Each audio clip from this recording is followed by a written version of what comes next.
I mean, for me, it's a little different, I think, because like I've kind of been receiving information my whole life. But I will say that when I did start like offering it as like a service, I did have that feeling. I had that feeling of like, oh my God, I want to do another one. I want to do another one. And that's like very common. I see that in my students every time I teach one of the programs because they just want to like read and read and read. And I always tell people like pace it, because what can happen, and I've seen it happen to people who don't pace it, is they end up getting really ungrounded. And so they'll write me and they're like, I've had a migraine for 2 days and my anxiety's through the roof. And I will be like, how many readings have you done? And they said, oh, I did like 20 yesterday. And I'm like, take a few days off, like go back through the grounding exercises that I taught you, bring yourself back, let go of everything that isn't yours, and they feel better very quickly. Listen to the vibes. Welcome, everyone, to another episode of Listen to the Vibes. And I have here Mr. Matthew Stapley. He's all the way from Ontario, Canada. Is that correct? That's right. And you are a psychic medium. I am. Okay, so tell us a little bit more about what you do, because it's more than just that. I think you help other people with their abilities.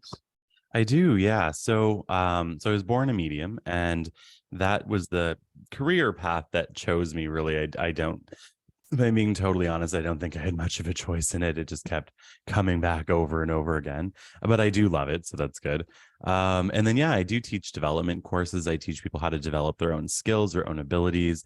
I really believe that everybody is connected to the universe, and I believe that all of us are having a subtle, energetic conversation with the universe, often subconsciously, pretty much 24/7. And so I like to show people how to have that conversation on purpose. So can you tell us a little bit more about yourself? I mean, like where you grew up and all that kind of stuff. Sure. Yeah. So I'm located in Ottawa, Canada. I grew up in Carleton Place, Ontario, which is about 45 minutes west of where I live now. I grew up in a really small town, so I kind of stuck out like a sore thumb for a lot of reasons. One of them being that I'm a medium, and I grew up in a family that was incredibly supportive and wonderful. The town and me did not see eye to eye growing up there, but now we're good.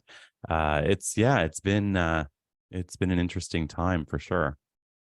Well, I'm a paranormal investigator, first off. And even though I'm into the paranormal, I never really believed in psychics and all that. I just thought that was some kind of little trick like they do at carnivals or something, For sure. until I actually met a full-fledged psychic who, I hear this all the time, like, oh, they told me things that there's no way they could have known. No, she actually told us stuff there is absolutely no way she could have known. I mean, she'd have to be personally in our lives and hanging out with us 24/7 to know the things she knew. That's very cool. And we ended up becoming really good friends, and she became part of our group and took her on, on our investigations. She talked to our clients and tell them things. And I'm not going to tell the whole story, but to make this real quick, she told this one customer a story about her family, and the lady said, no, there's nothing like that in our family. And I was like, see, I knew there's some kind of trick to all this stuff. And the lady called me back 2 days later, said that she talked to her mother and found out things that she had no idea was part of her family history. So yeah, you guys, the legit ones are legit. Yeah, and that kind of example is one of my favorite examples of evidential mediumship, because even the person who's receiving the information at the time has no idea that it's accurate. And I always find like that's kind of like really special. And you see that a lot with ancestral spirits coming through. So for example, like if there was a loved one in history that the person receiving the reading didn't actually ever know or even know about, but other family members did, or older family members did. That kind of evidence, I think, is very powerful in somebody's like supporting somebody's belief system or faith or whatever. And I think it's probably one of my favorite kinds of evidence to bring through personally, is things that somebody doesn't even know is accurate until they check later. And do you have a way of kind of turning it off at times? Yeah, generally, yeah. Like, so I can turn off like the message center, for lack of a better word. I can't really turn off the ability to feel energy. That's just always been there. And, I can dampen it a little bit, but it never really goes away. But the ability to receive, conscious messages from the spirit world, that I can turn off. And I do. I keep it off most of the time, in fact. Well, what I try to avoid with our friend is that, always wanting to, oh man, give me a message, give me a message. But there's times where there's something really funky going on in my life, and I'm almost at wit's end. And then I almost feel like, gosh, please, I just need some help. But do you find yourself kind of surrounded with those people that just want to take advantage of your abilities? I did. I did for a long time. And learning boundaries and how to enforce them was quite a challenge. And I think it is for a lot of people that are, mediums, psychics, healers, healing facilitators, anybody basically with the drive to help, nurses, doctors, even, I think we kind of, anyone in a helping profession. I think that all of us have this compulsion to help people and this drive to help people. And I definitely can add my name to the list of people that I know that have burned out a few times. And so, it took a long time to be able to say no to people. And I'm glad that I learned it when I did. I've had a lot of blessings in my career path with this work. And I think I unfortunately have to say no to like anywhere between 20 and 100 people a day, given the day. And it took a lot of practice to be able to do that. And there was an entire most of my life where I didn't actually say no. And so I just kept giving and trying to help everybody. And then I just crashed. And then I got back up on my feet and I crashed again. And I crashed 4 times in like a year. And Wow. yeah, it was at that point. And I mean, like full crash, like doctor telling me to take time off work kind of crash. And so I had to really step back and say, okay, well, I can't fix everything. even if my heart wants to fix everything, it's not going to happen. And B, whoever I'm really meant to help, I will feel super pulled to do so. I'll feel super drawn. And so I managed to, with the help of a personal assistant, managed to create kind of like a structure to the work that I do. And it did help a lot. But I think anyone who is from the heart trying to help the world around them, I think all of us at some point suffer from that. What do you do to recharge your batteries?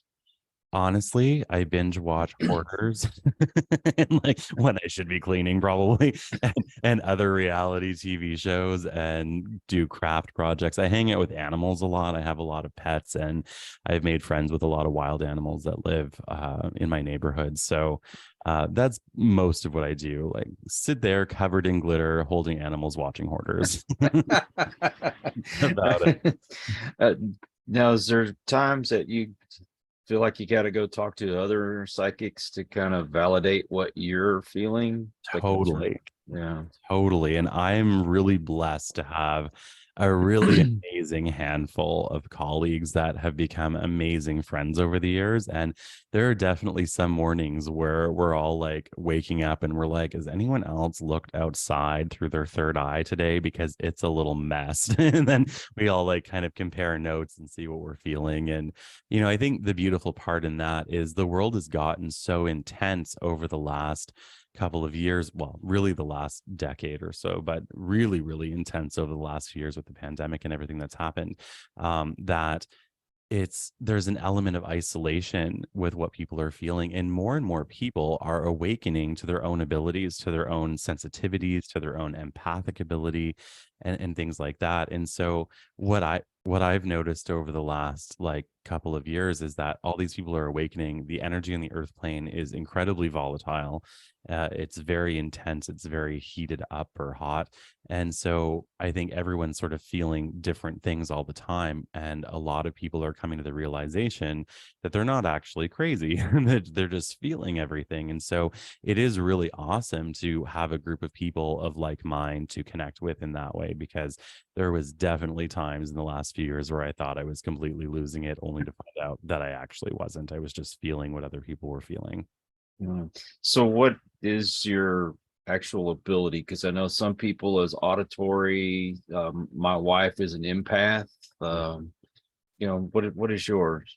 So it really kind of depends, to be honest. So, like, sometimes the reading will be very visual and very clairvoyant. Sometimes I'll be hearing it more, so it's clairaudient. Sometimes I'm feeling it more, so it's clairsentient. And then I get weird moments where I smell the whole reading, or I taste the whole reading, or whatever. And sometimes it's full sensory. So sometimes it's all of those things at the same time. I'm not sure why it happens that way. Other than that, I think it's just the compatibility between me and whoever I'm speaking to on the other side. So, yeah, so sometimes it can be heavier in one type of clair ability than another. Most people through the course of working with their gift will develop more of what I call a full sensory experience. So they'll be seeing and hearing and smelling and tasting and knowing and all of those things kind of at one time. And that's, I would say, over the course of the last 20 years for me, that has kind of been what it's moved towards. When I first started, it was very visual, it was very clairvoyant. And then it just sort of like clairsentience came in and clairaudience came in, and then the other things slowly over time. Well, when I was a kid, I used to hear things, Hmm. and I took it as my mind was playing tricks on me. It's like I'd hear my name and nobody's around, or I'd hear a word, or what almost sounded like a sentence trying to be formed, but it was more like I could hear it, like somebody was actually there, but I felt like it was in my head. Yeah, that's Uh, exactly how clairaudience feels. So one thing that a lot of people don't understand, I think more people understand now, but that's recent. Well, one thing a lot of people don't understand about the clair abilities is that they're not physical. So they're always going to be in your mind's eye or your mind's ear or a superimposed sensation in your body. The only one that is different than that is one called claircognizance, which is just knowing something. And it's probably the most challenging ability for somebody to have as like a baseline ability, because it will always be in their thoughts, in their own voice, in their own head. It will always be just like as if they had this knowledge. And the only way to really develop it or work with it is for the experiences to be validated over and over and over and over again. But in terms of clairaudience, it will always be in your mind's ear, for lack of a better word. It may even be in your own voice sometimes, but it will still be very auditory. mm, And what you're describing is what I always call a calibration period, which is very common when somebody is raising vibration within their being. They're going to have moments like that. It's almost like tuning a radio or psychic static or something like that. And over time, if you were to work on that, then you would be able to get it clear. But I also want to say to anybody who is receiving flashes they don't understand visually, or they're hearing something but they can't quite make out what it's supposed to say, um, the one thing I really believe is that nobody will miss a message. So if you're really meant to know something or to receive information, you're going to get it. And if it's just partial information or seems a little far away or weird, that's probably just your abilities picking up on something flying around the ethers. well, as I said, for me, all my life, I've just thought that it was just something in my head. I didn't never associated it with having any kind of abilities.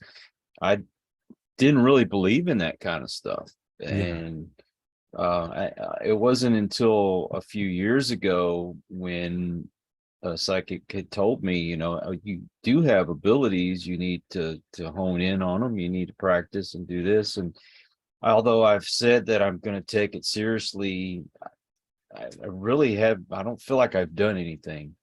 What do I need to do to maybe kickstart this? Yeah, that's a really good question. I really believe the learning is in the doing. So, like for example, when I teach my courses, I mean, I could spend forever talking about theories of resonance and vibration and like dimensional theory and all kinds of stuff. And I mean, obviously, I do cover some theory in my courses, but I really believe the best way to learn is just by doing it. And the reason why is that everybody receives things so differently. Everybody will yeah, they'll receive information differently, they'll interpret it differently, they'll process it differently. And so it's really, really important that people learn through practice. So a way that you could develop it would be to find a development circle. So for example, like spiritualist organizations or churches, they often have development circles. I'm sure your friend that you had mentioned earlier would definitely be able to practice with you. The one thing that's important in practicing is to practice on people that you don't know.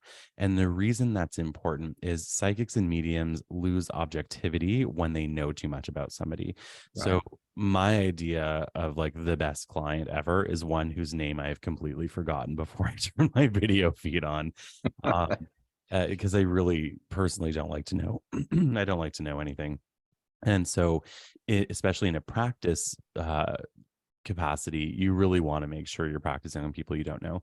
Facebook used to, I'm sure they still do, have a lot of groups where people can practice their abilities, and it's kind of a great place to try that, because then you don't know them, they don't know you, and it's just one way to kind of make sure it stays as objective as possible.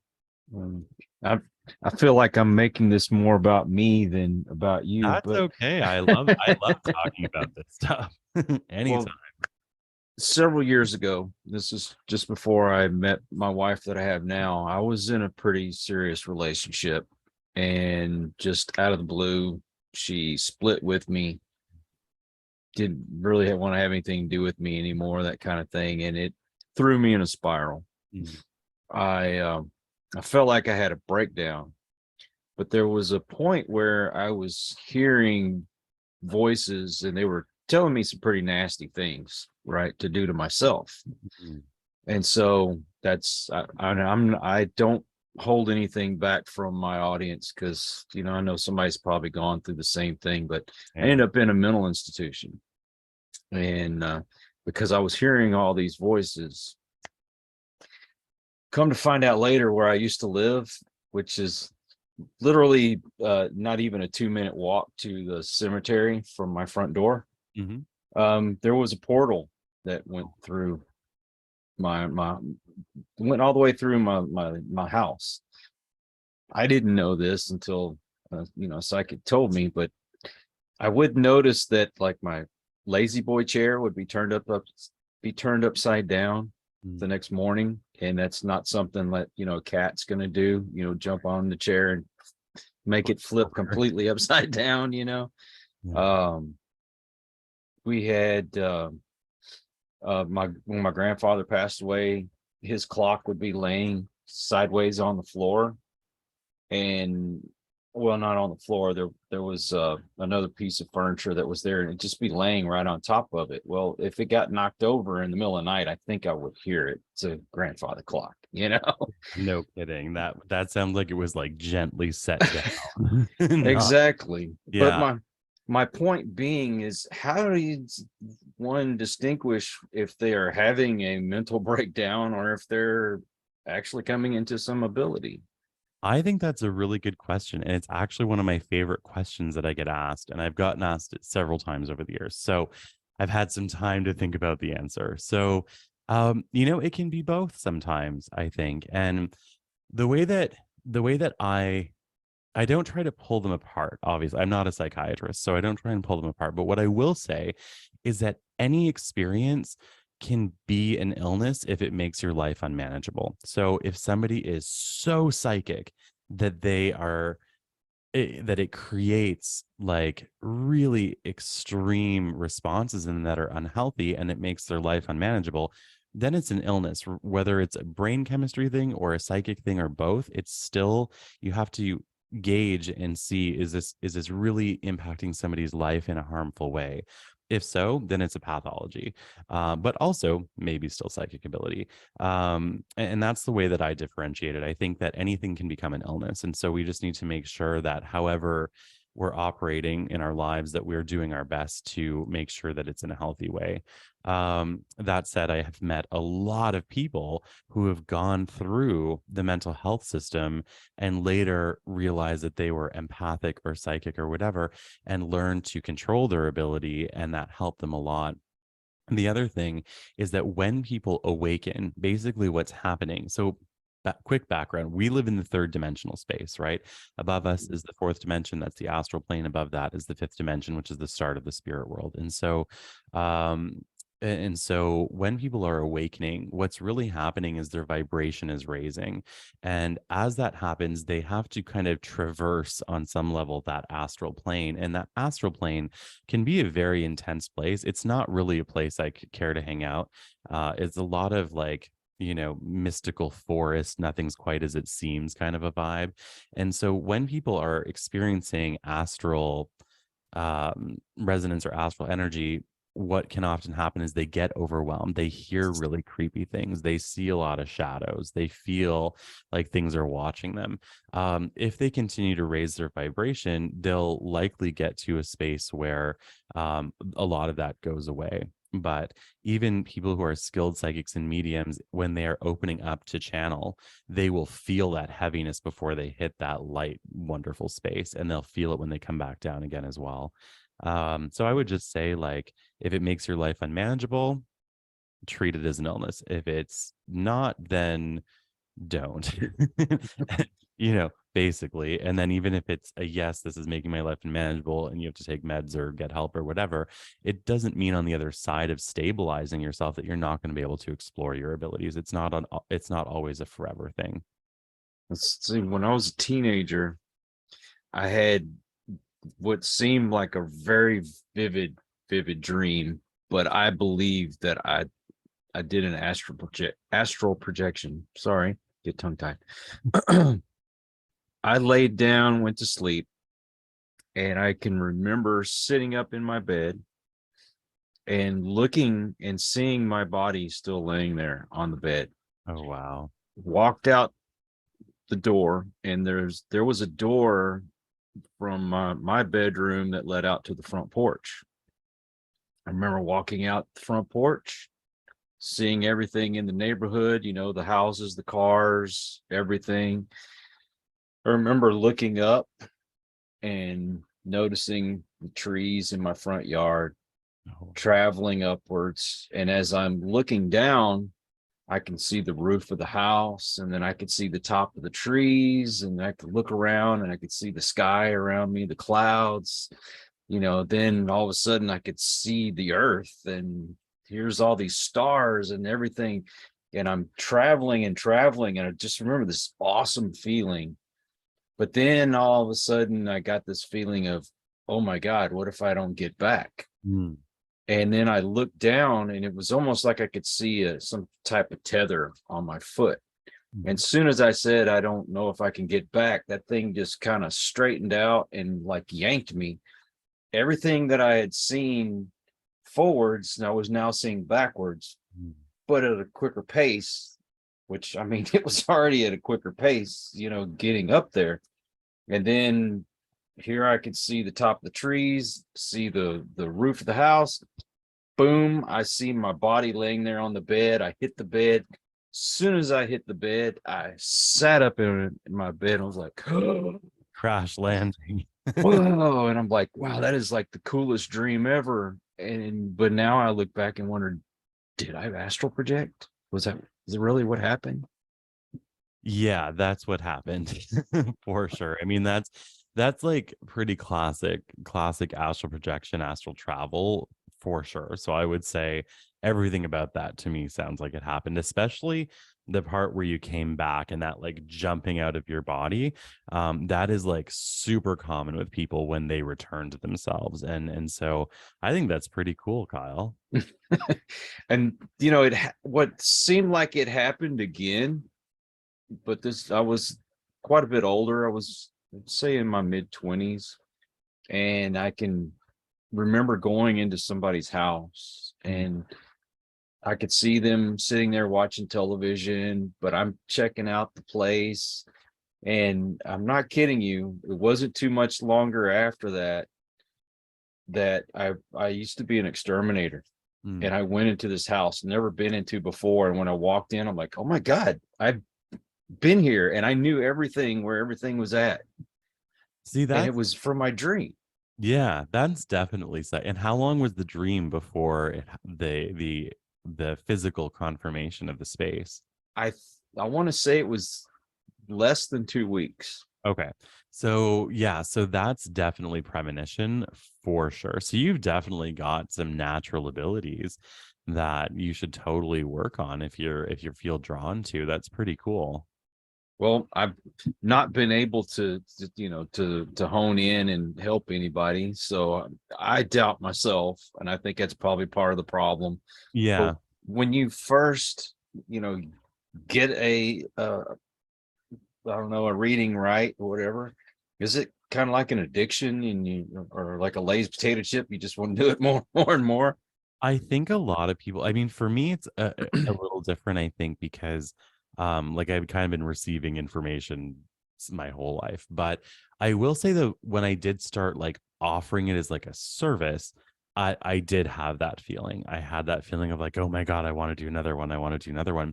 And that's like very common. I see that in my students every time I teach one of the programs because they just want to like read and read and read and I always tell people like pace it, because what can happen, and I've seen it happen to people who don't pace it, is they end up getting really ungrounded. And so they'll write me and they're like, I've had a migraine for 2 days and my anxiety's through the roof. And I will be like, how many readings have you done? And they said, oh, I did like 20 yesterday. And I'm like, take a few days off, like go back through the grounding exercises that I taught you, bring yourself back, let go of everything that isn't yours, and they feel better very quickly. But yeah, it is totally I have noticed that in people for sure. Now, one of the reasons why we decided to do this on my Listen to the Vibe show instead of the Into the Pit paranormal show is you wrote a book. I did. And I want you to, well, number one, tell us the name of the book and tell us a little bit about it. And then we're going to mention it now, but we'll mention it again at the end of the show how to get this book. Sure, absolutely. So the book is called The Little Book of Wise and Powerful Thoughts. I will just show it to you because it's sitting beside me. So, Little Book of Wise and Powerful Thoughts. And each page has different things written on it that are meant to inspire, to aid in somebody's healing journey, to help them get through whatever it is they might be figuring out on their path. And it's really, it covers a huge range of topics. Like if I just pick like a random page, it says freedom is a state of being that we can acquire through untangling ourselves from our past, right? So this is about healing and letting go of the things that maybe are tying up our energy too much. And then we look at some other random page. Let's find another one. We can make huge changes by giving others permission to take care of themselves, even though they shouldn't need it. Right. And so this is talking about the way that we can support the unfolding of the people around us, whether it's friends or family or coworkers or whatever. So the whole book is just tons of different things like that. One thing that a lot of people that have bought it have told me is they just start their day by picking a random page like that, and they use whatever's on that page as a thought tool throughout the day, or they see if it applies to situations that they're experiencing in their life. And so yeah, people can get it on amazon.com.ca.uk. Basically all the Amazons in the world are carrying it. Make sure you send me the link so Sure. I can put that up in the description. I want to make it easy for folks to find it. But Absolutely. and it's almost like you feel an obligation that when somebody comes to you with their problems, you automatically want to give them answers and fix it. I have the problem. Instead of, sometimes people just want to talk and tell you what their problems are. You should ask before giving your advice, but it's just like second nature. It's like you want to help people. Yes. You got to learn to distinguish. And it's a hard thing to do. I mean, I've been doing this work professionally. Next year will be 20, or is it this year? This year or next year, it will be 20 years professionally. I'm only 37, so I've been doing this for a long time. And the one thing that I've noticed is even when like a friend is going through, let's say they're going through a grieving process, they've lost somebody close to them, I never know what to say to them. And it's just the weirdest thing, as I feel like a fish out of water, not professionally when it's somebody coming to me for help, but when it's somebody in my own life, like you just mentioned, I want to jump in and fix it. And sometimes people, I think, they just want an ear, right? They just want to talk and let it out. And it is really hard to know when to listen and when to not shut up for 5 hours like I tend to do. Nick, I hope maybe you can clarify and stress how important it is to ground yourself, whether you have abilities or you're not practicing abilities. Because I find that I have to get by a body of water. Yeah. It has to be natural water. It can't be, a swimming pool. I have to be by a pond, a lake, even the ocean. And when I don't do that, like during the winter time, I don't get out there very often. I go through such misery during the winter, but as soon as spring and summer hits, it's like, ah, Yeah, absolutely. Grounding ourselves is vital. Like whether you're a sensitive person to energy or psychic energy or any or empathic ability, any of that, whether you're a sensitive person or you're not, grounding makes a world of difference in people. And there's a lot of ways to do it. Like what you're talking about, being by an element that resonates with you, I think is a beautiful way to do it. Some people find the same thing in their gardens or on a mountaintop or wherever they feel drawn, wherever speaks to their soul. One way that people can ground, if people aren't really sure what will work for them, is just to like take a moment and do a few deep breaths and close your eyes, unless you're driving or performing heart surgery or something. Maybe don't do it then. But if you're just sitting around, like take a moment, and what you want to do is close your eyes, take a few deep breaths, and then allow yourself to like feel the feeling of the floor beneath your feet, feel the chair under you, feel the temperature of the air around you. And as you're inhaling and exhaling, is it colder going in and warmer going out? And just be aware of those things. And that in itself is grounding, because grounding is connecting back to our body. It's helping us to let go of whatever excess we might be carrying in our energy field and in our body and our mind, our heart. So, just taking that moment to really basically step into the present is often enough to help somebody to ground. And if people were to start and finish their day like that, or if they're at work and they're having that stressful moment, and so they just go to the bathroom for a minute and they do that exercise, it really makes a massive difference on every level of somebody's being. And it is important. I tell people to do it every day, at least once, if not more. well, I don't force my guests to use their abilities if they don't feel comfortable doing so. I kind of asked a few of my last guests if they wanted to do a reading. Sure. I'm always open to that, and if you'd like to, Yeah. I would love to do that right now. Sure, I'll do it for sure. I will do, let me see what kind of reading I'm drawn to do for you. We're going to do an aura reading. At least we'll start with that. So Okay. write your name down here. So I always scribble a whole bunch while I'm reading. So let me see what colors I can see around you. All right, Kyle. So as I'm stepping into your energy field, I want to talk for a moment about some of these colors that I can see. So the first color that I'm seeing around you is red, and red to me, in this particular shade, is always like tension, anxiety, like feeling overwhelmed. And what's interesting about it is where it's showing up in your energy field. So it's showing up in my mid, almost lower back. And so if you either have back pain or something like that, it honestly wouldn't surprise me because it's a very dark red. The other place it's showing up is your throat and your solar plexus. And the solar plexus is all about like our health and strength and willpower and vitality and all of that. And so it's showing up there. That's talking to me about just feeling constricted. It's talking about feeling like there's not necessarily stagnancy, but a difficulty with moving forward on your path. And then, of course, the throat is our communication and our ability to express ourselves and even stand up for ourselves. And it's showing up there as well. But the part of your throat it's showing up in is more to do with the past than the present or future. And so this is talking about healing from trauma where you felt like you weren't able to express yourself or where you weren't able to stand up for yourself. And I think even the red in your solar plexus is somehow connected to that as well. When I say they, in this sense, it's your spirit guides, but they're talking about a lot of change on the horizon for you in terms of like work and career path and money and stuff like that. And they're saying that you've been feeling basically like stagnant or stuck in that part of your life. And it feels like it's been for a while, like at least a year, if not more. I was leaning more towards 1 to 3 years.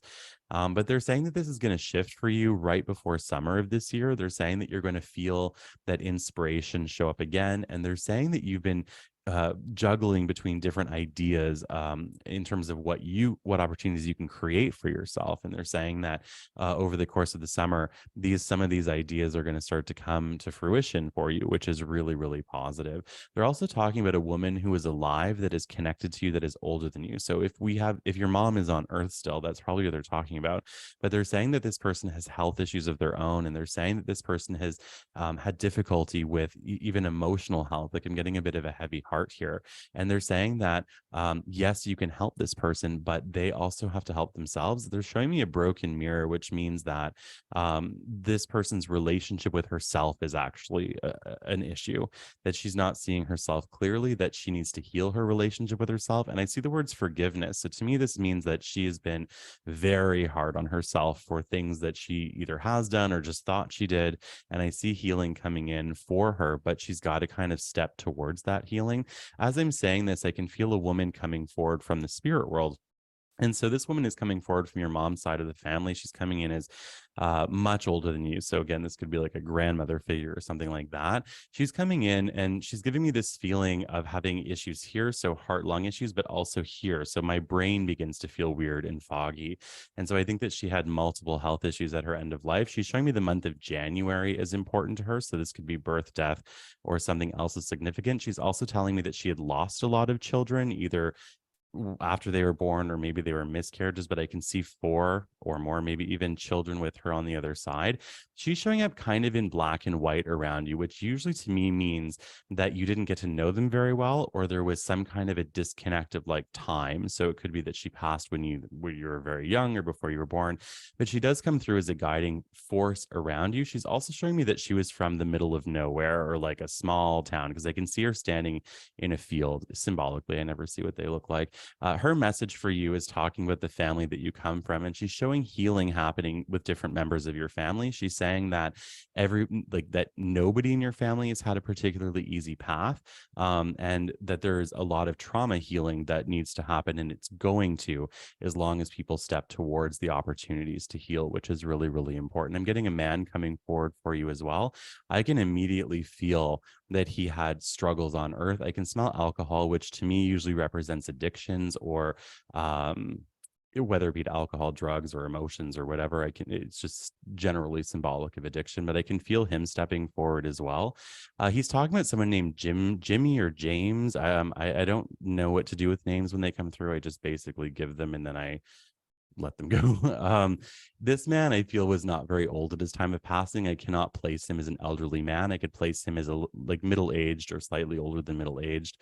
I can also feel that at his end of life, his cause of passing came on fairly rapidly. So it wasn't instant, but it was something that I think when he started to go downhill, I think that he went downhill fairly quickly, so over weeks or a few months. I can also feel that different areas of his body were affected, and he's giving me this feeling of passing from something that spread around or moved around the body. So like cancer, for example, can do things like that. He's talking about your dad's side of the family, and he's showing me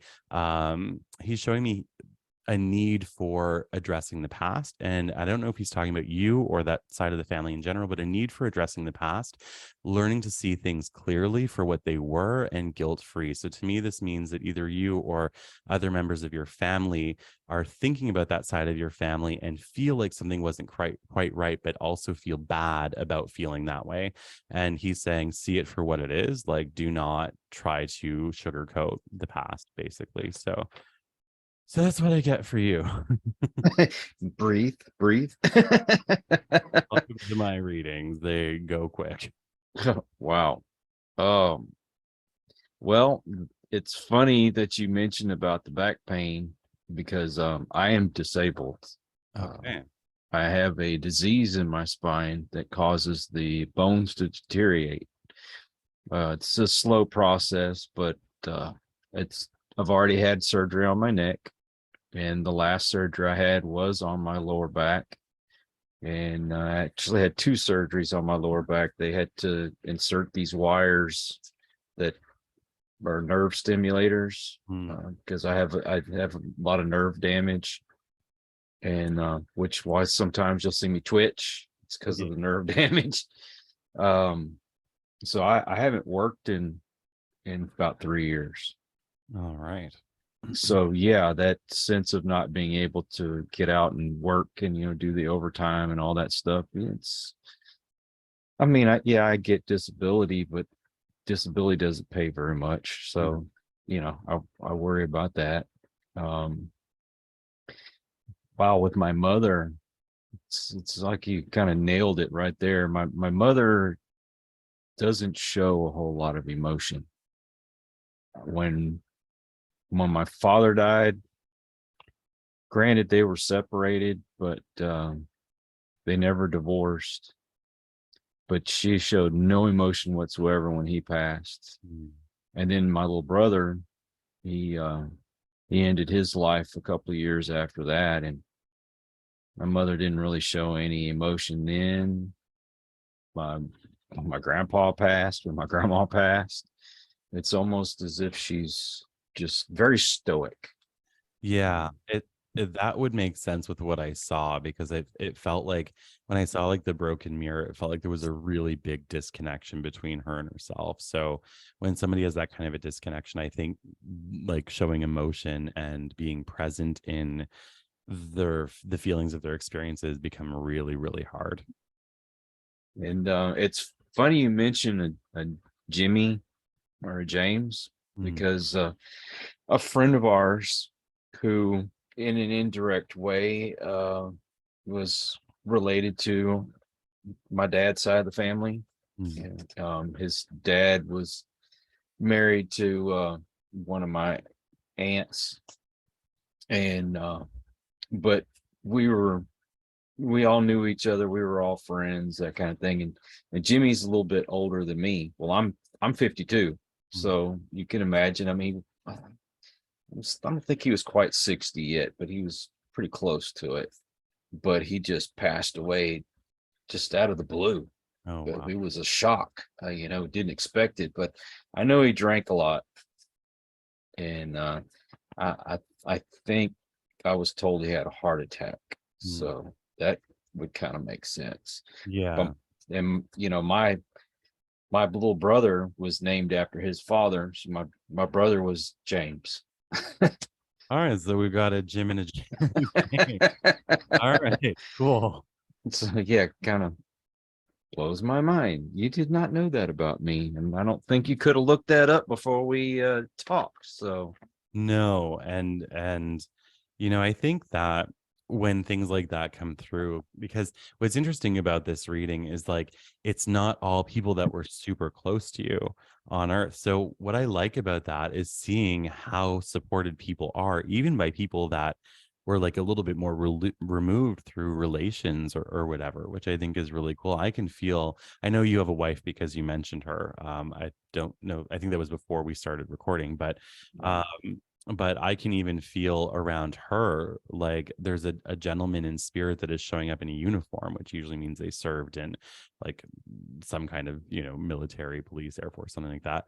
And I can feel him around her, and I can feel that he passed away from definitely something with his heart, because it feels, I can feel it right in the middle of my chest. And this was a long time ago, but he's telling her that she is about to begin to feel like she's alive again. So to me, this is saying she's been very depleted and just feeling like very flat or like exhausted or whatever. And he's sending her a lot of healing into her GI system, so her like stomach and all of that.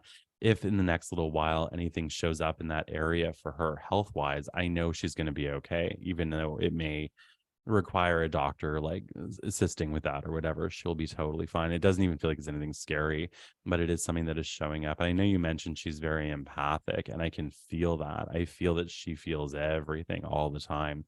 One thing that I would like to see her do is grounding. When she grounds, if she's doing that regularly, which I would recommend that she does, when she grounds, if she can ground from her sacral down, I think that would be very positive. So we've got the root chakra, which is you know, like the lowest chakra in the body, the one right above it, the one that controls like our creative energy and our sexuality and things like that.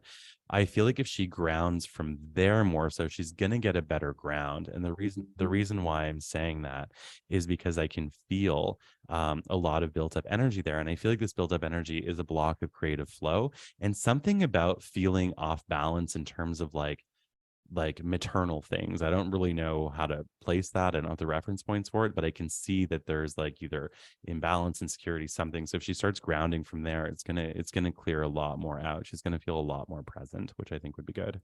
Yeah, she's very maternal. And she's that person that's always, are you okay? Are you okay?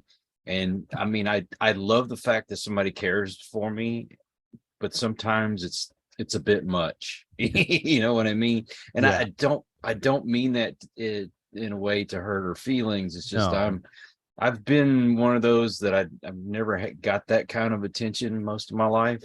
Yeah. And So it's hard to know what to do with it maybe, but I think yeah, that's probably what I'm feeling then, is like the hyper maternal, like the mother to the world energy, which can be really good, but it can also be really draining, because one thing I know about moms is they worry constantly about everybody. And so yeah, maybe it's coming a little bit from that place. But I feel like if she can ground from her sacral down, and she can just do that by visualizing or whatever, or if I'm sure on YouTube there's a million guided meditations or whatever for that. But I would say that that would be really, really beneficial for her, because I can feel the pent up energy there and in her solar plexus.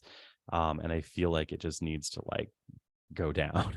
She needs to let it go. Really. yeah. Well, I'm gonna tell her the psychic said that we have to have sex more often. No, I'm kidding. I did not say that. I I'm did. gonna tell her that though. I hope she'll watch this later and realize that did not come out of my mouth, Kyle Yates. The funny thing is though, she does have a lot of stomach problems. Yeah. So that makes a lot of sense. Yeah, Yeah. it feels like there's definitely an imbalance there, for sure. I think it is something that will heal. I think, like I said before, or like they said, really, it wasn't me, that it may require some assistance, from Yeah. a physician or whatever, but it will get better. I really believe that. I just noticed my battery is flashing. I got you. But yeah, I believe it's her gallbladder that's given her a lot of problems. She had that was a gastral bypass or whatever surgery. It And It feels like that could be part of it. To me, again, I'm not a doctor, but it feels like an overgrowth of something. So not like tissues or organs, but like bacteria, or like, something just feels a little off balance. It reminds me yeah, of when somebody takes a ton of probiotics that aren't actually the ones that they need. And so they get an overgrowth of like, bacteria that aren't bad. It's just that there's too much of it in one space. It reminds me of that. And I'm not saying that that's what's caused this at all, but it reminds me of that. So I think that if she continues to have stomach problems, maybe talking to her doctor about looking at that side of things or that realm of things might help. Well, I'm definitely going to pass that on to her. But man, if people want to get a hold of you, how do they go about doing so? Sure. I mean, the best way would definitely be Facebook. So my page is facebook.com/Canadian Psychic. They can also check out my website, matthewstapley.com. And I'm on like Instagram and TikTok, but really like the place is Facebook. I've got an amazing community that is, continuing to grow of the most phenomenal people. I mean, I just like, they're the first thing I think of it in the morning and the last thing that I think of at night. And it's because they're so amazing, and everyone supports each other, and it's just this very cool environment that I'm really blessed to be a part of. So that's one place people can find me for sure. Yeah, all of us old farts are still on Facebook. All the youngins are, I think, are on TikTok. So It's true. It's true. And I also do like live videos on there, and sometimes live readings on there for free. And it's just a good vibes kind of place. well, I appreciate you doing this for me and for spending your time with us today. Well, thank you for having me. This has been a lot of fun, and I appreciate your questions, and Mhm. I'm glad the reading, resonated or was helpful for you. And I think that yeah, this was awesome. Thank you. Well, we'll have to do this again sometime in the future. Anytime. And I want to thank all of you out there. If you are here for the first time, well, thanks for stopping by. And despite what you've seen today, I hope you'll come back. I'm kidding. Now, but seriously, hit that subscribe button. And for those of you who are my regulars, I love y'all because y'all make it possible for me to do this. So until the next one, everyone, please take care. Be kind to one another. God bless and peace. We hope you enjoyed this episode of Listen to the Vibes. You can catch us on Buzzsprout or wherever you listen to your favorite podcasts, and on YouTube. Follow us on Facebook at The Vibes Broadcast Network